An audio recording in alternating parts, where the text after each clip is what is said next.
আমরা সেই প্রজন্ম যারা হাসিনার গুলির সামনে দাঁড়াতে আমরা ভয় পাই নাই। অতএব কারো ভাঙ্গা ডিমে আমাদের কিছু যায় আসে না। বরং এই ঘটনার মধ্য দিয়ে আবারও প্রমাণিত হয়েছে যে আওয়ামী লীগ একটি সন্ত্রাসী সংগঠন।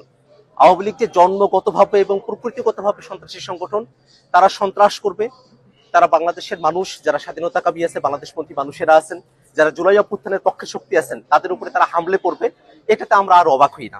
বরং আমরা মনে করি যে অন্তর্বর্তীকালীন সরকার এই দীর্ঘ সময়ে 1 বছর জুড়ে আওয়ামী লীগকে বিচারের আওতায় নিয়ে আসার যে প্রক্রিয়া সরকারের শুরু করার কথা ছিল, সেটা খুব সামান্য অগ্রসর হয়েছে। আওয়ামী লীগের যেসব সন্ত্রাসীরা বাংলাদেশ থেকে পালিয়ে এসেছে, তারা বিদেশের বিভিন্ন জায়গায় তারা এখনো সন্ত্রাসের শখ করছে।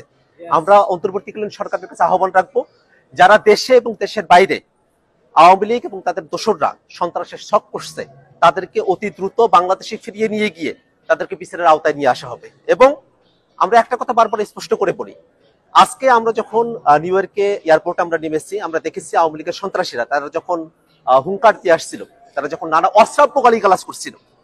আপনারা জানেন যে আমাদের যুগ্ম সদস্য সচিব তাসিম জারা আপু, তিনি আমাদের সঙ্গে এসেছেন, তাকে উদ্দেশ্য করে নানা ধরনের অশ্রাব্য গালিগালাজ করা হয়েছে, আমাদের উদ্দেশ্য করে অশ্রাব্য গালিগালাজ করা হয়েছে। আমরা মনে করি এটাই আওয়ামী লীগের চরিত্র। আওয়ামী লীগ আজকের এই ঘটনার মধ্যে দিয়ে আবারও তাদের যে সন্ত্রাসের